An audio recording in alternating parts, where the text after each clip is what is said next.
오늘 우리가 나눌 하나님의 말씀은 마태복음 6장 9절에서 11절 말씀입니다. 그러므로 너희는 이렇게 기도하라. 하늘에 계신 우리 아버지여, 이름이 거룩히 여김을 받으시오며 나라가 임하시오며 뜻이 하늘에서 이루어진 것 같이 땅에서도 이루어지이다. 오늘 우리에게 일용할 양식을 주시옵고. 아멘. 오늘은 주기도문의 말씀의 세 번째 시간으로 일용할 양식에 관한 말씀을 나누려고 합니다.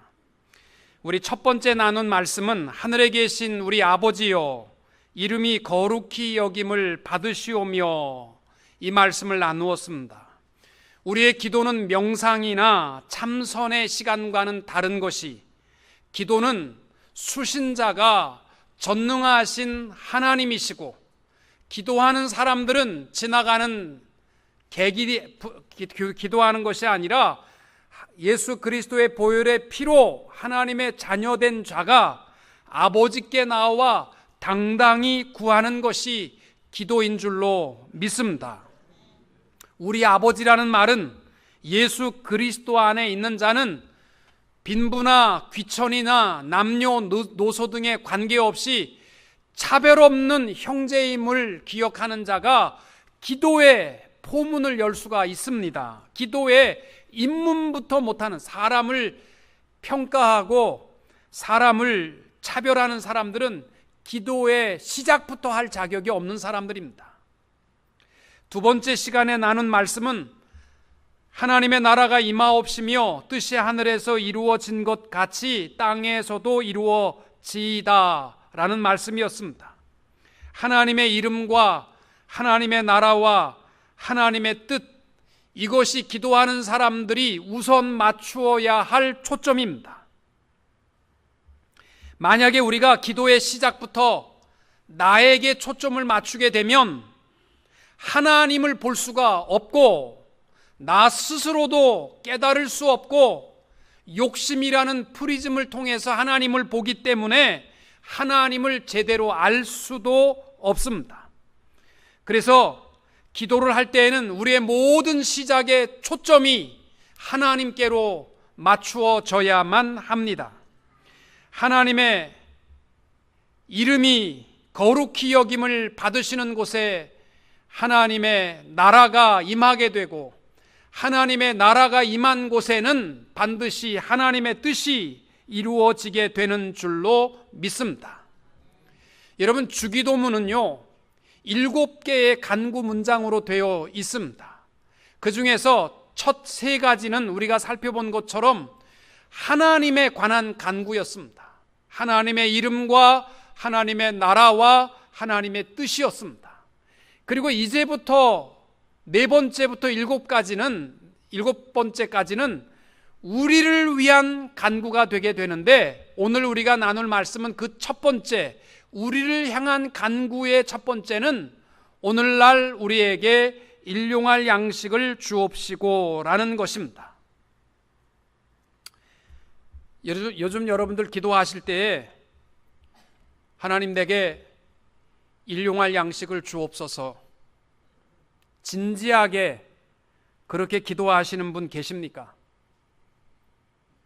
기도하지 않아도 집에 쌀 2-3포씩은 다 있으니까, 김치 냉장고 안에 김치가 한 달 먹을 거는 있으니까 기도 안 해도 먹을 수 있으면 우리 잘 한 끼니의 식사를 위해서 기도하는 것을요 우리는 너무 쉽게 생각하지 않습니까? 오히려 우리의 기도는 너무 많이 먹어서 하나님 오늘 이 갈비살을 먹어도 뱃살로 가지 않게 하옵소서, 이 고기를 먹어도 배에 기름이 끼지 않게 하옵소서, 그런 기도는 할 수 있는지 모르지만 한 끼니의 식사를 위해서 기도하는 것은 우리는 잊어버렸습니다. 예수님께서 무엇보다도 우리에게 우리를 위한 필요한 것 중에 가장 처음이 뭐냐면, 매일의 먹고 마시는 것까지도 하나님께서 허락하신다는 것을 기억하고, 또 모든 먹고 마시는 것이 하나님께로부터 주어진 것을 기억하고 감사하는 삶이 되어야만 한다는 것입니다. 크리스찬 정신과 의사로서 평생을 임종을 앞에 둔 말기 환자들을 대상으로 연구하신 분이 있습니다. 엘리자베스 퀴블로 로스라는 분인데, 그분의 라이프 레슨이라는 인생 수업이라는 책에 보면 이런 말을 합니다. 가만히 보라. 사람들은 즐겁지 않은데도 웃고, 본질에 와 닿지도 않으면서 화를 내고, 황홀하지 않은데도 새벽을 맞고, 절망적이면서도 밥은 잘 먹는다. 이러한 모습은 시대와 환경과 상관없이 사람의 본질이 배고픈 존재임을 보여준다. 인생의 모순은 항상 배고픈 것이다. 배고파서 허기진 것이 아니라 원래부터 사람은 허기진다. 항상 부족하고 항상 갈망해야 한다. 결국 생의 어떤 시점에 오게 되면 누구나 스스로에게 던지는 질문이 있다. 이것이 진정 내가 원하던 인생이었던가? 그러면서 이는 중요한 얘기합니다. 모든 인생의 비극은 인생이 짧다는 것에 있는 것이 아니라 단지 정말 중요한 것이 무엇인지를 너무 늦게서야 깨닫는다는 것이다. 멋있지 않습니까? 짧은 게 비극이 아니고요, 너무 늦게 깨닫는다는 거예요. 사실 우리는요, 허덕임과 갈증이 있어요. 하나님께서 우리의 구할 기도가 너무 많이 있습니다. 그러나 이 모든 구할 것 중에서 주님이 우리에게 가르치신 기도 가운데 우리에게 가장 필요한 것이 뭐냐?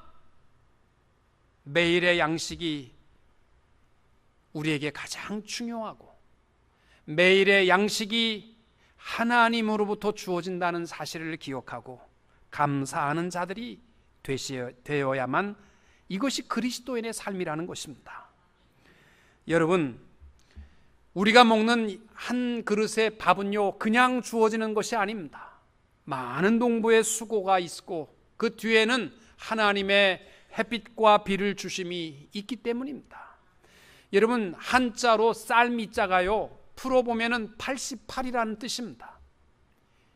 이게 무슨 뜻이냐면 쌀 한 톨이 우리의 밥상에 올라오기까지 농부가 적어도 88번은 돌보아야만 쌀이 된다는 거예요.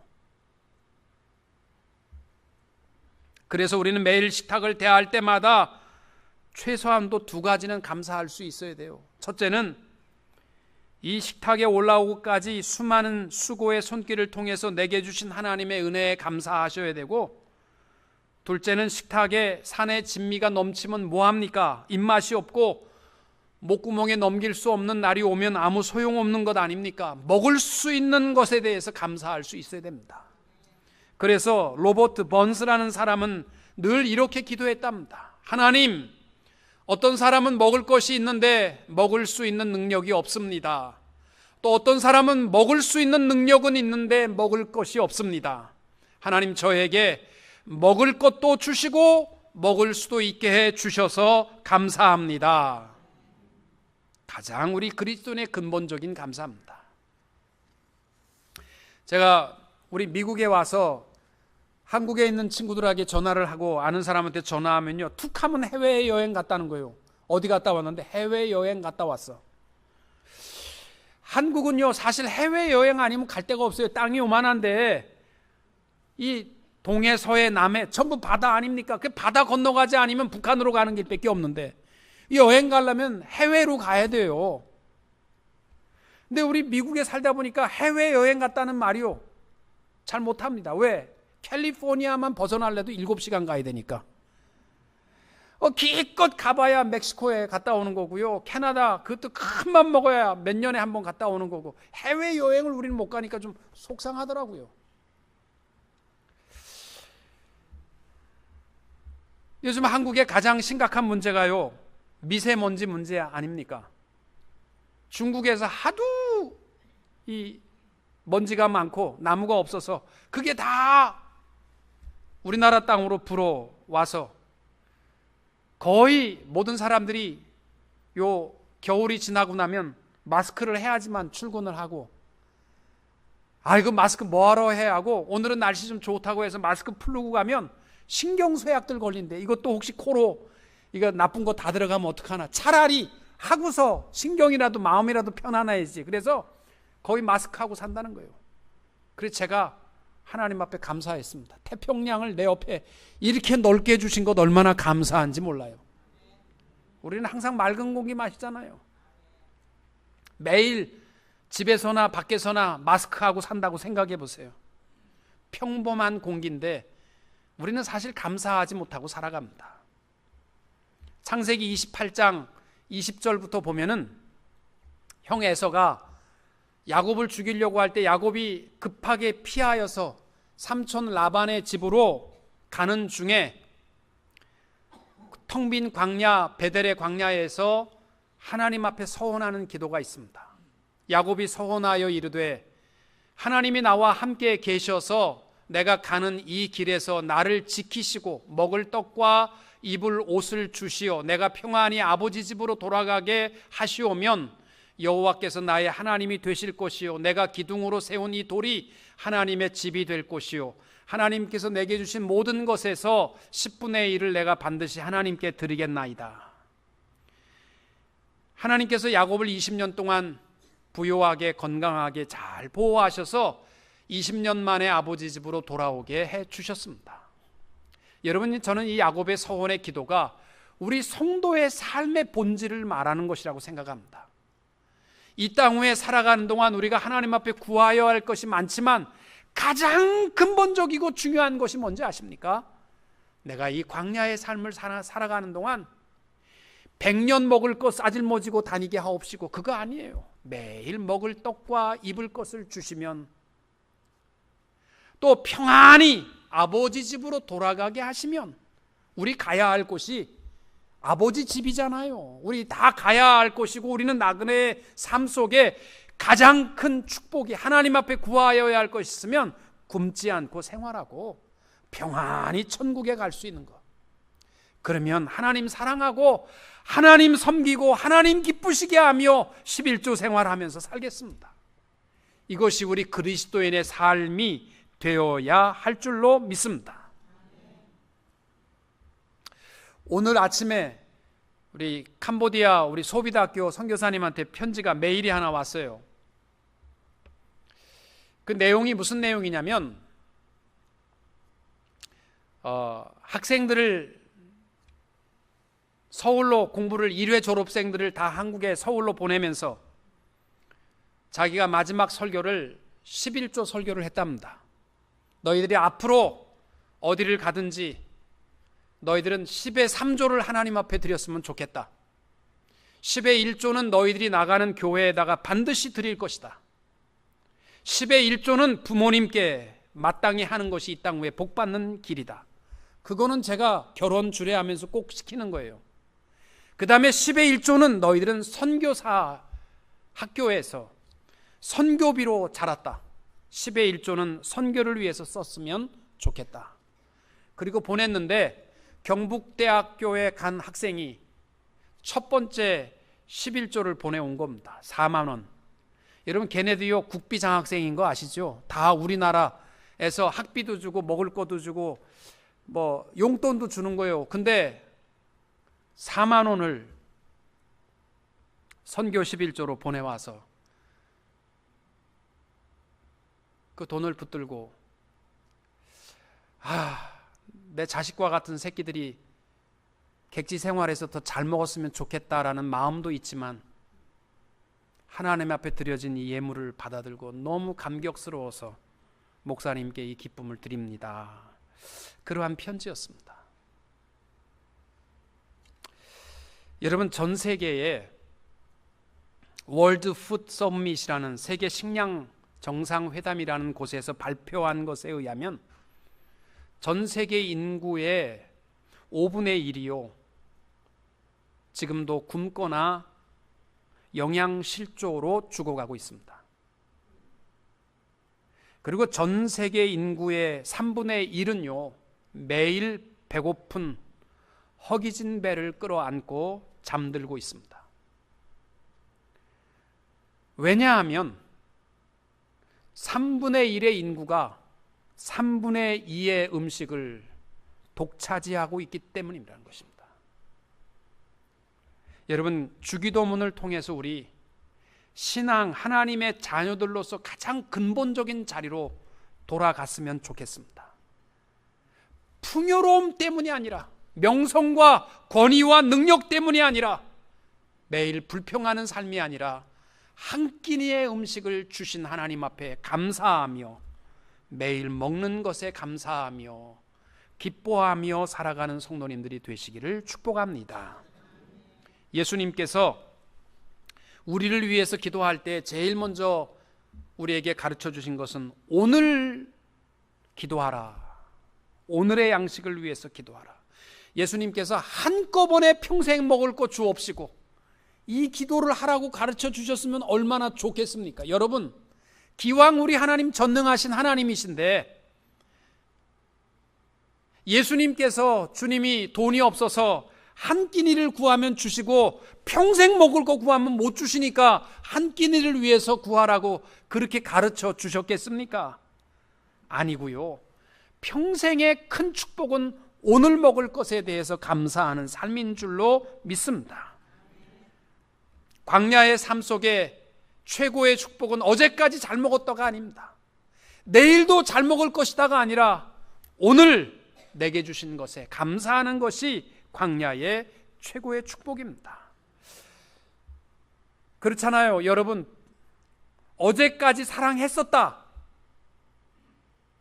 좋은 겁니까? 나쁜 겁니까?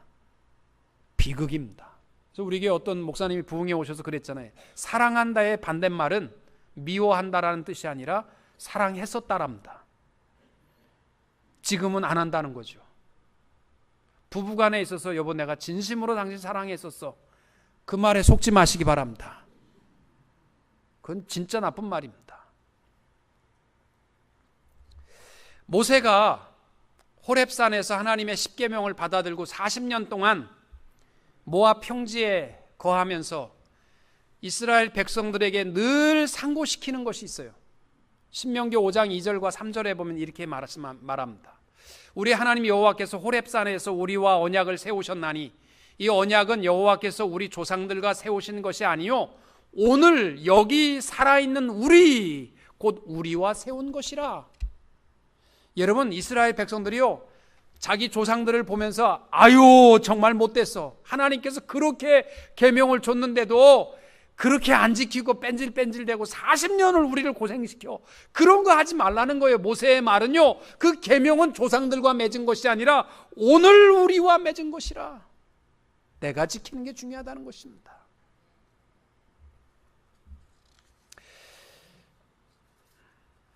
여러분 한번 생각해 보세요. 광야에 장정만 60만 명입니다. 그리고 여자와 아이들까지 따지면 약 200만 명에서 300만 명으로 추산합니다. 300만 명이 먹을 것을 짊어지고 간다고 하면 생각해 보세요. 그때 무슨 열차가 있던 것도 아니고 화물차가 있었던 것도 아니고 40년 먹을 것 짊어지고 간다고 생각해 보세요. 끔찍한 겁니다. 불가능한 이야기예요. 광화문에 100만이 모였다고 그러는 사진을 제가 이렇게 봤는데 정말 개미새끼보다 많습니다. 100만을 먹여 살리는 것도 불가능한데요. 중국에서는요, 어느 성에서 10,000명분의 음식을 준비하는 것이 이 해외 토픽 뉴스에 나온 적이 있어요. 엄청나게 10,000명 먹는 거 준비하는데도요, 어마어마한 일이 벌어지는 건데 200만 명이 먹을 것 음식을 갖고 다닌다? 한 끼니도 못 갖고 다녀요. 저는 우리 교회 교인들이요 1년에 한 번씩 여름에 수련회를 3박 4일 갔었어요. 한 300명까지 먹을 것을 짊어지고 가봤는데 6월 차로요 몇 차가 가도 매일 싣고 와도 모자라. 난 우리 교인들이 그렇게 많이 먹어 제끼는지 몰랐어. 무지하게 먹더라고요. 하여튼 그래서 도저히 먹을 거 한꺼번에 움직이는 게 불가능해서 포기했어요. 근데 200만 명 먹을 거, 여러분 하나님께서 너희들 일주일 먹을 거 주마. 한 사람이 일주일 먹을 거 짊어지고 가는 거요. 고통입니다. 광야의 삶 속에서. 매일 아침마다 우리에게 한 끼니에 하루의 식사를 주시는 것, 이것만이 우리의 삶의 광야의 삶 속에 최고의 축복인 줄로 믿습니다. 우리 아이들이 어렸을 때 제가 아이들과 여행을 갈 때요, 여행 간다, 그리고 내가 아무것도 준비 안 하면요 무지무지 좋아합니다. 왜냐하면 빈몸으로 여행 가면 호텔 가기 때문이죠. 그리고 먹을 거 다 사 먹기 때문에 좋아합니다. 그런데 여행 가자, 그리고 김치 뭐 한 박스, 뭐 쌀 2포, 막 소온 냄비 막 꺼내고 텐트 꺼내고 막 이러면요 싫어해. 아, 이번 여행은 헝그리, 길거리 가다가 밥 해 먹고 하는. 여러분, 예수님께서 우리에게 가르쳐준 기도 보세요. 세이빙 어카운트에 돈이 많아서 그거 모자라서 답답하고 힘들어하지 마시고, 오늘 한 끼니 하나님이 주신 것에 감사하시고 주신 하나님 앞에 영광 돌리는 삶이 되시기를 축복합니다. 여러분, 1930년대 미국에 대공황이 있었어요. 지금부터 80년 전이죠. 그때의 주식에 투자한 사람들이요 하루아침에 휴지 조각 됐습니다.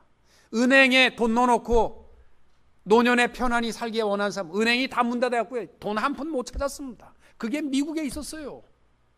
한번 집에 가서 찾아보세요. 1930년 경제 대공황. 빵 하나를 살려면요 서로 잡아 죽이고 뺏어가듯이 가져가자면 돈 주고 거래도 안 됐어요. 얼마나 비싼지. 여러분, 매일 먹을 수 있는 것에 대해서 하나님 앞에 감사하는 그리스도인들이 되시기를 축복합니다. 그러면 예수님께서 말씀하는 그 일용할 양식이 무엇이냐? 예수님께서 이 땅 위에 오신 것은 우리의 육신의 배고픔을 해결하기 위해서 오신 분이 아니셨습니다. 그런데 불구하고 우리에게 우리를 위해 기도를 가르치실 때에 일용할 양식을 위해서 기도하라고 하시는 것은 빵을 위해서 기도하라는 것만 말씀하는 것이 아니고 영혼의 양식, 생명의 떡 되신 예수 그리스도를 먹고 마심에 대해서, 매일 먹고 마심에 대해서 말씀하는 겁니다. 여러분, 오늘날 우리에게 일용할 양식을 주옵시고 라고 기도하면서 성경을 보지 않는다면 이 사람은 모순이에요. 영적으로 이 배고픔 속에 살아가면서 무엇을 우리가 구할 수 있겠습니까? 마르틴 루터는 이런 말을 했습니다. 우리에게 일용할 양식이 어찌 육체를 위한 것뿐이겠느냐? 떡이 우리의 육체를 위해 필요하듯이 우리에게는 정신적인 양식도 필요하다. 좋은 친구와 스승, 배우자, 그들과의 만남, 좋은 책으로부터 배우는 지성의 양식은 참으로 중요하다. 그러나 이것들이 아무리 풍성한들 생명의 떡 되신 예수님의 말씀이 없다면 이 땅 위에서의 곤고함과 우울함과 그리고 하나님이 없는 공허를 이겨낼 길이 없다라고 했습니다. 예수님께서 마태복음 4장 4절에서 사람이 떡으로만 살 것이 아니요 하나님의 입으로부터 나오는 모든 말씀으로 살 것이니라. 아멘. 여러분, 일용할 양식은요 우리의 떡만을 생각하지 마시고 날마다 하나님의 말씀을 먹고 마실 수 있게 되시기를 축복합니다. 그러면 그 일용할 양식이 어느 정도의 부피를 일용한 양식이라고 말할 수 있겠습니까? 초대 교부학자인 알렉산더 클레멘트는 말하기를 재물은 마치 구두와 같다. 전능하신 하나님은 내 발의 치수를 정확히 알고 계신다. 이러한 깊은 의미를 얘기했습니다. 여러분, 구두는 크다고 좋은 거 아닙니다. 구두는 나한테 딱 맞는 게 가장 편안한 겁니다. 재물은 뭐냐? 구두와 같다고 얘기했어요. 저 어렸을 때 우리 어머니가 까만 고무신을 하나 사줄 때마다 발큼은 못 신는다고 이따시만한 거 사주셨어요. 발은 요만한데 크기도 전에 신발은 다 떨어졌는데도요 발크면 못 신을까 봐 이만한 거. 뭐 신고 가면 훌러덩 벗겨지는데도 그거 신어야 된다고. 내 발에 딱 맞는 게 좋은 겁니다. 여러분, 부자들 부러워할 것 없어요. 하나님께서는요, 나에게 더 많은 걸 줘봐야 그거로 인해 근심과 고통과 죄 짓는 것밖에 쓸 데가 없습니다. 날마다의 내게 주시는 하나님께서 내 발 사이즈를 잘 아시기 때문에 내게 주시는 것에 대해서 감사하는 데일리 브레드. 어떤 사람은 100만 불일 수 있고 어떤 사람은 10불만 있어도 죄 짓는 사람이 있어요. 일용할 양식에 감사하게 되시기 바랍니다. 잠언 30장에 보면 지혜자가 이렇게 기도합니다. 내가 두 가지 일을 주께 구하여 싸우니 내가 죽기 전에 내게 거절하지 마시옵소서. 곧 헛된 것과 거짓말을 내게서 멀리 하옵시며 나를 가난하게도 마옵시고 부하게도 마옵시고 오직 필요한 양식으로 나를 먹이시옵소서. 부자도 말고 가난하게도 말게 해달라. 왜? 9절에 보니까 혹 내가 배불러서 하나님을 모른다 여호와가 누구냐 할까 하오며 혹 내가 가난하여 도둑질하고 내 하나님의 이름을 욕되게 할까 두려워함이니이다. 여러분, 매일의 삶 속에 부자들 부러워하지 마시고 내게 주신 일용할 양식에 감사하는 자들이 되시기를 축복합니다. 특별히 주기도문을 통해서 우리 주님께서 우리로 하여금 꼭 기억하게 하시는 것 중에 하나가 뭐냐면 공급하는 분은 하나님이라는 사실입니다. 주옵시고 우리의 모든 일용할 양식은 하나님이 주십니다. 먹을까 마실까 이것 때문에 걱정하고 근심하지 마시고 하나님의 베푸신 것에 대해서 감사하는 자들이 되시기를 축복합니다. 이 땅 외에는요, 두 가지 손이 있어요. 보이는 손과 보이지 않는 손이 있습니다. 이거는요, 미국 헌법을 기초한 아담 스미스라는 분이 1776년 국부론이라는 책에서 시장 경제는요, 나라가 손으로 개입 안 해도 균형을 이루는 그 인비지블한 핸드가 있다, 경제적인 용어로 썼습니다. 하나님께서 이스라엘 백성들에게 3대 절기를 꼭 지켜야 된다, 이런 명령을 하셨는데 그 중에 하나가 뭐냐면 오순절, 칠칠절, 맥추절이라고 부르는 이 절기를 지키라는 거예요. 왜? 가나안 땅에 들어오자마자 제일 먼저 첫 곡식을 거두었을 때 그날을 기억하라. 뭘 기억하냐면 니들이 한 거 아니다. 하나님께서 보이지 않는 손으로 너희를 인도했고 너에게 먹이시고 입혀주신 모든 것에 대해서 감사함을 기억하라. 이게 오순절이고 이것이 맥추절의 감사의 중요한 의미인 것입니다. 사랑하는 성도 여러분, 우리 모두가 다 보이지 않는 하나님의 손길을 기억하고 주시는 일에게 감사하는 자들이 되시기를 축복합니다. 이스라엘 백성들이요, 430년 동안 노예의 삶을 살다가 광야에 나올 때만 하더라도요, 한 달이면, 넉넉 잡아 한 달이면 기름진 땅에 들어갈 줄 알았어요. 그러니까 음식 걱정도 안 했죠. 먹을 것도 걱정 안 했어요. 그냥 가자는 대로 갔어요.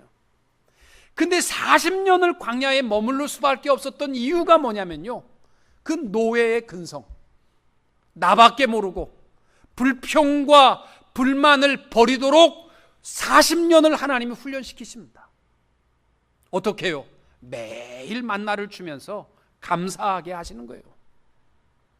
오늘도 먹을 것 주셔서 감사하고 내일도 먹을 것 주셔서 감사하고. 여러분, 우리 광야의 삶 속에 우리가 특별히 기억해야 할 것은 하나님의 보이지 않는 손길을 기억하고 좀 감사하는 자들이 되시기를 원합니다. 교회에도 보면요, 늘 불평불만으로 가득한 사람들이 있습니다. 근데 제가 이렇게 보면요, 이유가 있어요. 이유 없이 불평하는 사람 세상에 없어요. 때때로 수긍이 돼요. 불평불만 할 만하구나, 그런 생각이 듭니다. 그러나 여러분, 그건 어리석한 거예요. 왜? 보이지 않는 하나님의 손을 계산하지 못하기 때문입니다. 내 생각에는 불평불만일지라도 광야 40년 동안 하나님이 훈련시킨 이유가 뭐냐면 내가 있다라는 거예요. 내 손에 있다는 거예요.